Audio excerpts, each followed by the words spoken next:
88,000 सौनकादि ऋषियों ने सूत जी महाराज से प्रश्न किए और सूत जी महाराज जी अपने गुरु को प्रणाम करते हो अब यहां से कथा कहना प्रारंभ करते हैं। सूत जी महाराज बड़े प्रसन्न हैं। बंधुओं, एक बात आपको बताएं, सत्संग लाभकारी कब होगा? जब सत्संग करता सत्संग सुनने वालों से प्रसन्न हो जाए। सत्संग सुनने वाले जब आलस्य करते हैं, सत्संग सुनने वाले जब ध्यान नहीं लगाते हैं, इधर उधर देखते हैं, तो प्रवचनकर्ता का मन क्षोभित हो जाता है और उसके मन में क्षोभ आते ही उसका जो रस है वो भंग हो जाता है। फिर वो कितना भी भाव से कथा सुना रहा हो, आपका कल्याण नहीं हो सकता। शुक्राचार्य जी की एक कथा सुनते ही परीक्षित का उद्धार हो गया और यहां हम इतनी कथा सुन लेते हैं, क्यों नहीं होता? इसका मतलब ये नहीं है कि एक में ही उद्धार हो पर दूसरा दोबारा सुननी नहीं चाहिए, पर वो प्रत्येक कथा श्री कृष्ण का अनुभव कराने वाली तभी बनेगी जब वक्ता श्रोता से प्रसन्न होगा। इसलिए श्रोता को ऐसी भावना करके कथा में बैठना चाहिए कि इनकी दृष्टि अगर मुझ पे पड़ जाए तो ये मुझे देख करके आनंदित हो जाए। आप हमारी बात सत्य मान लीजिए, तभी वक्ता के हृदय से सुंदर सुंदर मोती प्रकट होते हैं जो आपका कल्याण करने वाले होते हैं। पंढरपुर में गोपाल काला, दो चार हाथ हिला रहे हैं, गोपाल काला। वहां गोपाल काला का भाव क्या है? जैसे ठाकुर जी वृंदावन में अपने सखाओं के साथ में प्रसाद पाते हैं, तो कैसे पाते हैं? बीच में बैठे हैं ठाकुर जी, चारों तरफ ग्वाल बाल बैठे हैं और ठाकुर जी सबसे कहा कह रहे हैं, बोले अपने यहां की सबरी सामग्री जो जो तुम लेकर के आए हो सब मेरे सामने धर दो। तो कोई आलू की सब्जी लेके आयो है, कोई बैगन को भरता लेके आयो है, कोई अचार लेके आयो है, कोई खीर लेके आयो है, कोई छाछ लेके आयो है, कोई मखाने लेके आयो है, कोई बाजरे की रोटी, कोई ज्वार की रोटी, कोई गेहूं की रोटी लेके आयो है। ठाकुर जी सबसे मांग रहे हैं, बोले जो जो लाए हो सब लाओ। और फिर सबकी सामग्री को ठाकुर जी ऐसे मीड़ मीड़ करके एक कर दे रहे हैं। इसमें भी बड़ा सुख है। कभी सब भक्तजन मिलकर के एक साथ कहीं जावे, आप लोग अपने अपने घर की अलग अलग सामग्री, अलग अलग रसोई की सामग्री लाओ और ठाकुर जी को भोग निवेदित करके फिर जहां जाओ वहां पे बढ़िया सबको मीड़ मीड़ करके एक घोल बना लो और फिर उसके बाद उसको प्रेम से पाओ। ऐसे ही ठाकुर जी ने गोपाल काला पाया, अपने सब सखाओं के यहां से सामग्री मंगा करके श्री पंडरीनाथ भगवान ने सबको मिला दिया और सबको मिला के उसमें दही डाल के, चिवड़ा डाल के, मक्खन डाल के बढ़िया प्रेम से निर्मित करके फिर ठाकुर जी ने उसको पाया, बांटा। पंडरीनाथ भगवान सबको बांटने लगे। कहते हैं कि देवता लाइन में लगे हैं पीछे, बोले हमको भी मिलेगा ठाकुर जी का गोपाल काला। तो जैसे ही देवताओं की पंक्ति आई सब खत्म हो गया, कुछ नहीं बचा। ठाकुर जी बोले अब तो नहीं बचा है। तो देवता इतने निराश हताश हो गए, अब हम क्या करें?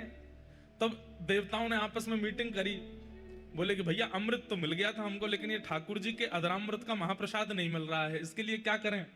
तो ब्रह्मा जी चतुर हैं, चतुर्मुखी हैं। ब्रह्मा जी ने कहा एक काम करो। बोले क्या? ये बगल में चंद्रभागा नदी है, इसमें मछली बन के बहने लगो। बोले तो ठाकुर जी पाने के बाद हाथ धोवे जाएंगे तो एक आध कण में जैसी आए वैसी हम लोग पालेंगे। ठाकुर जी प्रसाद आदि पाकर के सब गए हैं चंद्रभागा नदी पर। इतने में ही चंद्रभागा नदी में सब मछलियों के रूप में 33 कोटि देवता प्रकट हो गए और वहीं विचलन करने लगे। जैसे ही ठाकुर जी हाथ धोमेंगे तो जो कण बह करके आएगा उसको हम पालेंगे। ठाकुर जी जैसे चंद्रभागा नदी पर पहुंचे, वहां जाकर के देखा, अब ठाकुर जी मछली तो दिख नहीं रही उनको, चार मुंह वाले ब्रह्मा दिख रहे हैं। ये नारद जी डोल रहे हैं, ब्रह्मा जी डोल रहे हैं, सूर्य चंद्र सब मछली बने डोल रहे हैं। ठाकुर जी ने सब सखा रुको रुको रुको रुको रुको रुको। बोले आज क्या करना है? बोले भैया आज चंद्रभागा में हाथ नहीं धोने। तो बोले क्या करने हैं? ये जितना हाथ में लगो है ये नेक भी चंद्रभागा जी में बहनो नहीं चाहिए। तो बोले क्या करो? बोले या चाट चाट के सब खत्म कर लियो। देवता जीव निकारे रह गए, मछली बने रह गए, लेकिन ठाकुर जी ने चंद्रभागा में हाथ नहीं धोया और सबरे सखा महाराज चाट गए, पूरा हाथ बिल्कुल एक कण भी नहीं बचा है हाथ में। उसके बाद में सबने जाके हाथ, कुछ नहीं मिला देवताओं को। सोचो वो महाप्रसाद हम लोगों के सन्मुख आ जाता है, वो ठाकुर जी के अधरामृत का भोग हम लोगों को कितना सुख देने के लिए ठाकुर जी सहज में प्रकट कर देते हैं। क्यों नहीं हो रहा परिवर्तन? जिस महाप्रसाद को पाकर के देवादिदेव महादेव भी रुदन करने लगते हैं, प्रेमाश्रु और निमग्न होकर के नृत्य करने लगते हैं, हम इतना पाने हमको कुछ क्यों नहीं होता? क्योंकि महाप्रसाद के प्रति अब भी हमारी व्यंजन बुद्धि है, इसलिए हम पर वो प्रभाव नहीं होता। हमारी बात मान लीजिए। महाप्रसाद पाते ही आपकी चित्त वृत्ति आनंदित हो जाए, रात की नींद उड़ जाए, नेत्रों में अश्रुपात होने लगे, बस भगवत स्मृति में नृत्य प्रारंभ हो जाए, समझ जाना अब महाप्रसाद पाया है। ऐसे प्रसाद की महिमा।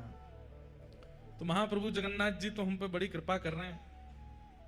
हम सोएं भले कहीं भी, हम रहें भले कहीं भी, हम डोलें चाहे कहीं भी, ऊधम चाहे कितना भी करें, जगन्नाथपुरी में समुद्र में नहामे, कोणार्क जामे, कुछ भी, पर नियम है हमारा जगन्नाथपुरी का कि हम और कुछ पा ही नहीं सकते। हम सुबह से भूखे ही रहते हैं। ठाकुर जी का प्रसाद वैसे तो 4 बजे के बाद राजभोग मिलता है, 3 बजे के बाद, पर हमने 2-4 अपने गुप्तचर लगा रखे हैं कि कहीं से भी कथा विश्राम हो तब तक कुछ ले आओ भैया, नहीं तो प्राण हलक में आ जाते हैं। कथा से उठते ही महाप्रसाद पाते हैं, पर रात्रि को 2 समय ही पाते हैं, लेकिन पाते महाप्रसाद ही। ऐसे हमारे जगन्नाथ महाप्रभु महाप्रसाद पवाते हैं, और वो महाप्रसाद ठाकुर जी ही हैं। हम रोज महाप्रसाद की आप सबके सामने आकर के भाव बताते हैं, व्याख्या करते हैं। इसको आप मान लीजिए, कहीं भजन का तप बल है, कहीं तप का बल है, कहीं रुदन का बल है, कहीं गाने का बल है, कहीं नृत्य का बल है, कहीं श्रृंगार का बल है। जगन्नाथपुरी में केवल खाने का बल है। खाओ, चकाचक पाओ, महाप्रसाद पाते रहो। बोलो जगन्नाथ महाप्रभु की जय। ऐसे महाप्रभु जी की कृपा से हम आप सब लोग यहाँ विराजमान हैं। आज बंधुओं, कल हम लोग गए थे टोटा गोपीनाथ। आज जाना तो था साक्षी गोपाल, पर साक्षी गोपाल जी एक तो दूर बहुत है, 25 किलोमीटर, आधा रास्ता भुवनेश्वर का, तब साक्षी गोपाल आते हैं। अभी हमें व्यास मंच पे पता चला कि आज जो ध्वजा जी हैं, श्री जगन्नाथ महाप्रभु की ध्वजा जी हैं, वो व्यासपीठ की ओर से पधराई जा रही हैं। व्यासपीठ, हम शब्द व्यासपीठ कहते हैं तो इसका मतलब हम नहीं है, हम आप सब और हमारी ओर से आज ध्वजा जी की सेवा है जगन्नाथ मंदिर में। तो आज संध्या में साक्षी गोपाल, कल क्योंकि आज शाम को व्यासपीठ की तरफ से प्रसादी भी है सब लोगों की, 8:30 बजे जीयर स्वामी मठ बालासाही में, तो उसमें भी आप लोगों को पहुंचना है। और उससे पहले आज साक्षी गोपाल ना जाकर के आज सब लोग मंदिर में एकत्रित हो जाएंगे 4 बजे कथा श्रवण के बाद, और फिर मंदिर की परिक्रमा करके लक्ष्मी मैया का जो मंदिर है, लक्ष्मी माता जहां विराज, उसके सामने जो आंगन है वहां आप सब लोग जाकर के विराजमान हो जाइएगा। 4-4:30 बजे ध्वजा जी का पूजन होगा, और फिर ध्वजा जी आज व्यासपीठ की ओर से, भक्ति पथ परिकर की ओर से, सारस्वत परिवार की ओर से, और आप सभी श्रोता परिवार की ओर से, हमारे ठाकुर जी, जो हमारे शर्मा जी के ठाकुर जी हैं, उनका जन्मोत्सव है, उसी उपलक्ष्य में कथा हो रही है, तो उनकी ओर से आज श्री जगन्नाथ महाप्रभु जी को ध्वजा जी अर्पण कराएंगे। और फिर ध्वजा जी दर्शन के बाद फिर एक साथ घुसेंगे मंदिर में, और श्री गरुण स्तंभ के पीछे से जा करके महाप्रभु जी का दर्शन करेंगे। संभवतः शायद उस समय भीतर के दर्शन खुल जाते हैं, भीतर जाते हैं सारे दर्शनार्थी, भीतर जाते हैं, दर्शन कर तभी दर्शन करेंगे, और दर्शन कर करके आएंगे, और फिर उसके बाद सब प्रस्थान करेंगे। फिर 8:30 बजे आप लोग 8 बजे ही पहुंच जाइएगा श्री जीयर स्वामी मठ, वहां पर महाप्रसाद पाएंगे, चकाचक प्रेम से वहां आनंद करेंगे। तो आज का यही क्रम है, ध्वजा जी का दर्शन, ध्वजा, और फिर महाप्रभु जगन्नाथ जी का दर्शन, और संध्या में महाप्रसाद। कल अगर अवसर मिलेगा तो या तो साक्षी गोपाल जाएंगे या फिर गुंडीचा जाएंगे, जहां महाप्रभु जी जगन्नाथ जी की रथ यात्रा जाती है, देख लेंगे कैसी व्यवस्था है, या कोणार्क जाएंगे, अब पर्ची उछाल के देख लेंगे, जहां का आ जाएगा वहां चल देंगे। जैसा भाव ठाकुर जी प्रकट करेंगे वैसा हम लोग करेंगे। कल हम लोग मंगलाचरण का श्रवण कर रहे थे। 88,000 सौनकादि ऋषि, अगले वर्ष नैमिषारण्य में भी कथा है फरवरी में, जहां पर सौनकादि ऋषियों को सूत जी महाराज ने कथा श्रवण कराई। उसी नैमिषारण्य क्षेत्र में अगले वर्ष फरवरी में कथा है, आप सब लोग वहां आइएगा। वहां कथा सुनने का अपना अलग ही महत्व है। सूत जी महाराज यहां अति प्रसन्न हैं। सौनकादि ऋषियों से कहते हैं कि मैं आपके प्रश्न से बहुत प्रसन्न हूं, आपने इतना सुंदर प्रश्न किया है। आपके प्रश्न में 2 भावनाएं हैं। कौन कौन सी? पहली भावना भवद्भिर लोक मंगलम। सब लोग इधर देखो, ध्यान से सुनो। आपके प्रश्न में पहली भावना यह है कि आपका प्रश्न लोक मंगल करेगा। कभी भी अवसर मिलता है ना तो चूका मत कीजिए। प्रश्न पूछने का अवसर मिले तो ऐसी जिज्ञासा, ऐसा प्रश्न करना चाहिए जिससे लोक मंगल होता। लोक में तो आप भी आते हैं ना, आपका भी मंगल हो जाएगा। और दूसरा, आपके प्रश्न में दूसरी भावना क्या है कि आपके प्रश्न से ठाकुर जी का यश प्रकट होगा और ठाकुर जी के सामीप्य वर्ती वार्ताएं होंगी। प्रश्न कैसा होना चाहिए? दो बातें, ठाकुर जी की लीला प्रकट होती हो और उस लीला के श्रवण से लोक का हित होता हो, लोक का मंगल होता हो, ऐसा प्रश्न ही करना चाहिए सदैव। चैतन्य महाप्रभु जब जगन्नाथपुरी विराजे, बहुत ध्यान से सुनिएगा, रथ यात्रा का समय आया तो रथ यात्रा, मूल रूप से रथ यात्रा का कारण यह था, जो यहां का कारण है वो कारण क्या है? भगवान इंद्रद्युम्न राजा पर कृपा करने के लिए यहां जगन्नाथ बनकर के पधारे। अब आप में से कई लोगों ने कथा सुन रखी है पर कईयों ने नहीं सुनी। कल मुझे एक व्यक्ति बोले महाराज जी आप कई विषयों पे कह देते हैं कि आपने सुना है पर हमने नहीं सुना है वो, तो इसलिए आप बोल दिया करो। हमें लगा कि भाई रिपीटेशन क्यों करें, पर कर देते हैं। इंद्रद्युम्न राजा थे, कहते हैं उन्होंने इतनी तपस्या की, सतयुग में उनकी तपस्या प्रारंभ हो गई थी और सतयुग में ही उन्होंने ठाकुर जी का मंदिर निर्माण करा दिया था। ये इंद्रद्युम्न राजा कौन है? श्री अंगद जी महाराज, वही इंद्रद्युम्न राजा के रूप में पधारे, ऐसा भाव करते हैं। या जो विश्ववसु हैं उनको अंगद जी का रूप माना जाता है, दोनों भाव आते हैं। ठाकुर जी की प्रार्थना की कि आप प्रकट हो जाओ। भगवान ने कितने युग प्रतीक्षा करवा करके इनको स्वप्न देकर के कहा कि मैं नीलमणि रूप में विराजमान हूं, नील माधव रूप में विराजमान हूं, लेकिन यह नहीं बताया कि कहां विराजमान हूं। अब तो इंद्रद्युम्न राजा इतने व्याकुल हो गए, कहां है नील माधव, कहां है नील माधव, उन्हें खोजो। ये तो ऐसा हो गया कि अत्यंत प्यासा व्यक्ति पानी मांग रहा था, पानी कहां है, पानी कहां है, आपने कह दिया पानी जो है वो बलिया पंडा में है। अब ढूंढते रहो बलिया पंडा कहां है। आप बैठे दिल्ली, बंबई, कलकत्ता में और वहां हम कह रहे हैं बलिया पंडा में। अब ढूंढ, आजकल तो गूगल बता देता है बलिया पंडा कहां पर, तब तो नहीं था। ठाकुर जी ने केवल इतना कहा कि मैं नील माधव रूप में तुमको मिलूंगा, लेकिन कहां मिलूंगा, कब मिलूंगा, कैसे मिलूंगा, इसकी कोई उद्घोषणा नहीं की। और व्याकुल हो गए। तो व्याकुलता के कारण आपने अपनी पूरी सेना को लगा दिया, बोले ढूंढो कहां है नील माधव भगवान। तभी आपके एक मंत्रिमंडल में थे श्री विद्यापति जी।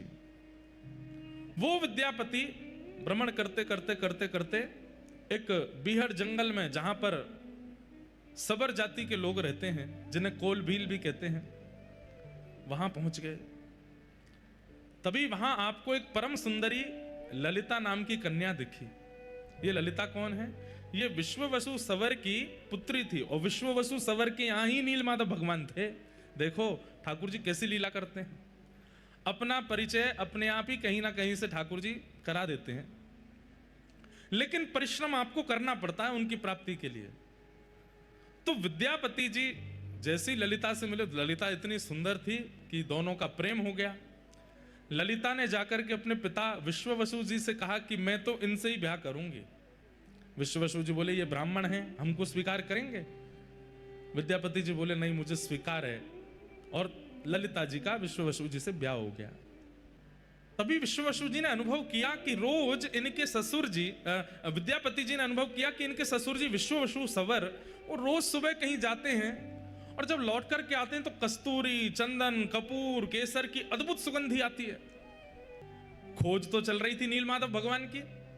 तो विद्यापति जी ने ललिता जी से पूछा कि आपके पिताजी सुबह सुबह कहाँ चले जाते हैं भोर में, और इतनी सुगंधी आती है उनमें से, कहाँ जाते हैं वो? तो उन्होंने बताया कि वो अपने ठाकुर की सेवा करने जाते हैं। क्या ठाकुर हैं? बोले नील माधव। एक बात हम आपसे निवेदन करना चाहते हैं, आप लोग माने तो। हमसे तो यह बात हो नहीं पाई, लेकिन अगर आपसे हो जाए तो करके देख लीजिएगा। अपने सेवा के ठाकुर जी को कराने, और जो कक्ष है, जिस कक्ष में ठाकुर जी विराजते हैं, उस कक्ष में कम से कम 1 वर्ष तक प्रयास कीजिए कि कोई नहीं जावे, केवल आप जाओ अपने ठाकुर जी के पास। आप सेवा करो, आप ही भोग पधराओ, आप ही श्रृंगार करो, और जो भी सामग्री लेकर के आते हैं ठाकुर जी के लिए, खिलौने लेके आओ, ठाकुर जी के लिए सखी स्वरूप लाओ, बंगले लेकर के आओ, जो भी लाओ सब बाहर लेकर के आइए, छुपा के लाइए सबको, क्योंकि घर वालों को भी नहीं पता चले क्या आया है। और 1 वर्ष तक अपने ठाकुर जी की आप सेवा बिल्कुल गुप्त रूप से कीजिए, गोपनीय रूप से कीजिए, ना उनकी फोटो कहीं डालिए, ना किसी को दिखाइए। घर के सदस्यों से भी कह दीजिए ये बाहर चित्र लगा हुआ है, इसी में ही दर्शन कर लो, भीतर नहीं आना है। हो सकता है कलेश भी हो जाए कई घरों में, लेकिन कोई बात नहीं, ठाकुर जी अगर प्रकट हो जाए तो कलेश सह लेना। हम आपको आचार्यों की परंपरा की अनुकूलता से ये बात बता रहे हैं, किसी को मत आने दीजिएगा। 1 साल बाद आप अनुभव करेंगे, 1 साल तो बहुत लंबा होता है, कुछ ही दिनों में आप अनुभव करने लगेंगे कि ठाकुर जी को आप जिस अवस्था में छोड़ के गए, ठाकुर जी उस विपरीत अवस्था में आपको मिलेंगे, आपके संग सेवा, आपके संग लीला करेंगे। क्यों? उसके पीछे कारण है। नित्य ठाकुर जी आपसे मिलते हैं, आप ठाकुर जी से मिलते हो, उससे क्या होगा? ठाकुर जी को यह विश्वास हो गया कि भाई ये प्रचार में नहीं है, ये केवल मेरो है, ये बाहर जाके किसी को बताता भी नहीं है, बाहर से अंदर आके किसी से कुछ कहता भी नहीं है। तो बहुत कठिन है सेवा, लेकिन करके देख लो। हम तो अपने लाल जी, हमारे बेचारे लाल जी तो सबके है गए, अब तो ये संभव नहीं, पर कभी ना कभी तो अवसर मिलेगा, हम करेंगे। किसी को मत दिखाओ, आप सेवा करो, आप ही भोग लगाओ, आप ही सामग्री पधराओ, फूल लेके आइए, किलो किलो फूल लेके आओ, और छुपा के भीतर ले आए, और भीतर आके अपने आप बंगला बनाया, बंगले में ठाकुर जी को बैठाया, दर्शन आरती करी, उसके बाद सारे फूल उतार करके बाहर पधरा दिए, किसी को दर्शन मत करा। श्रीनाथ जी में 56 भोग लगता है, नाथ द्वार में आप 56 भोग की सेवा कर लीजिए, यजमान बन जाइए, आपको भी 56 भोग पवाते हुए ठाकुर जी का दर्शन नहीं होगा। आपको उस काल, उस घड़ी में भीतर ले जाया जाएगा जब 56 भोग उठ रहा होगा। ठाकुर जी ने कैसे पाया, किसी को देखने का अधिकार नहीं है। कितनी उत्सव, कितनी लीलाएं श्रीनाथ द्वारा में ऐसी होती हैं जो सबके सामने होती नहीं है, भीतर ही भीतर हो जाती हैं। ठाकुर जी को उससे ये अनुभव होता है कि ये केवल मेरे प्रचार के लिए नहीं है, ये अपने लिए मेरी सेवा कर रहा है। तो ठाकुर जी धीरे धीरे सहज होने लग जाते हैं और फिर कुछ ना कुछ लीला क्रिया करने लगते हैं। विश्व वसु सवर नील माधव भगवान की ऐसी ही सेवा करते हैं, किसी को नहीं पता। अपनी बेटी ललिता तक को दर्शन नहीं कराए हैं, लेकिन विद्यापति जी ललिता से कहने लगे, बोले मुझे भी तुम्हारे पिताजी के साथ उनके ठाकुर जी के दर्शन करने। ललिता बोली, बोलना मत इस बात को, मेरी इतनी आयु हो गई, मेरी मां के विवाह को इतने वर्ष हो गए, आज तक मां ने दर्शन नहीं किए, आज तक मैंने दर्शन नहीं किए, हमारे परिवार के बड़े बुजुर्गों ने दर्शन नहीं किए, वो किसी को नहीं लेके जाते साथ में। कहते हैं नील माधव भगवान है, और नील माधव भगवान चलते फिरते, उठते बैठते, खाते पीते सब करते हैं, हम लोग देखने के अधिकारी नहीं है, इसलिए केवल पिताजी जाते हैं वहां पर। आप लोग बहुत सावधानी से सुनिए, बड़ी गूढ़ और बड़ी आनंदमयी कथा है। विद्यापति तो अब मन में ठान लिए कि मुझे कैसे भी दर्शन करने हैं। इंद्रद्युम्न राजा ने इस कार्य के लिए भेजा है कि ढूंढ के आओ कहां है नील माधव भगवान। तो विद्यापति ऐसा व्यवहार करने लगे, पत्नी भोजन देती है, वो कहते हैं मन नहीं है, इच्छा नहीं है। पत्नी बात करती है तो थोड़े उखड़े उखड़े से रहते हैं। पत्नी सबके कारण पूछती है, बोल कारण क्या है, आप इतने उदास क्यों हैं? तो एक ही कारण देते हैं, नील माधव का दर्शन कराओ। एक दिन ललिता ने जाके अपने पिताजी विश्ववसु जी से कहा, पिताजी अगर आपको यह बात पता चले कि आपकी बेटी का परिवार गृहस्थ आश्रम खत्म हो रहा है तो आप क्या करेंगे? तो आप बोले कि पुत्री के गृहस्थ आश्रम को व्यवस्थित करने के लिए जो करना पड़े करेंगे। बोले मेरा गृहस्थ आश्रम अगर नील माधव भगवान के दर्शन करा करके संभलता हो तो आप क्या करोगे? मना कर दिया। बोले बिल्कुल नहीं, नील माधव भगवान के दर्शन नहीं होंगे, केवल नाम स्मरण कर लो, केवल चिंतन कर लो, दर्शन नहीं कराऊंगा मैं। चरणों में गिर गई ललिता, बोले मुझे दर्शन नहीं करने हैं, हम तो बचपन से सुनते आए कि हम उनके दर्शन नहीं कर सकते, पर मेरे जो पतिदेव हैं ये हमारे परिवार के सदस्य अभी बने, इनको कैसे समझाएं हम?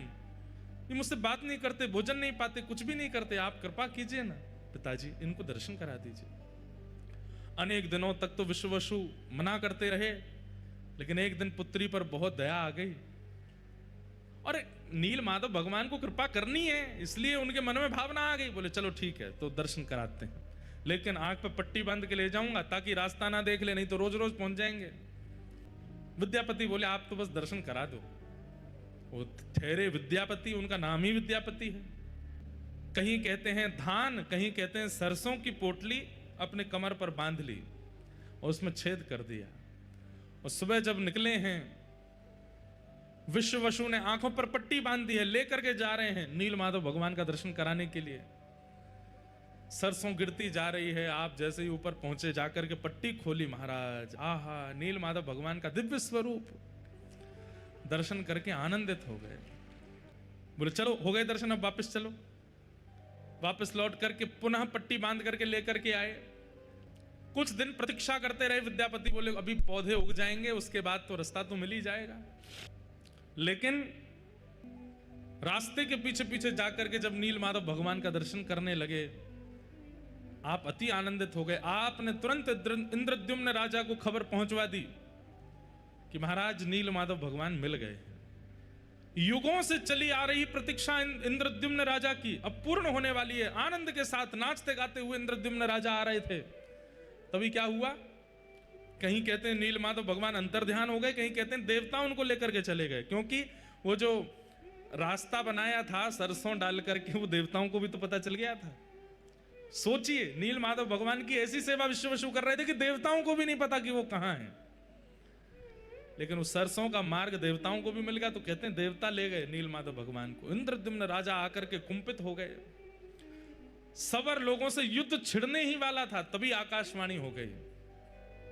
बोले कि तुम चिंता मत करो, यही मेरा नील माधव स्वरूप प्रकट होएगा।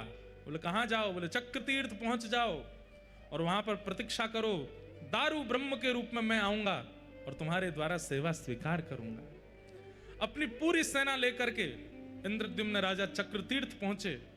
समुद्र के तट पर प्रतीक्षा कर रहे थे, तभी सुंदर दारू बहती हुई आ रही। कैसे पता चला कि ये ठाकुर जी हैं?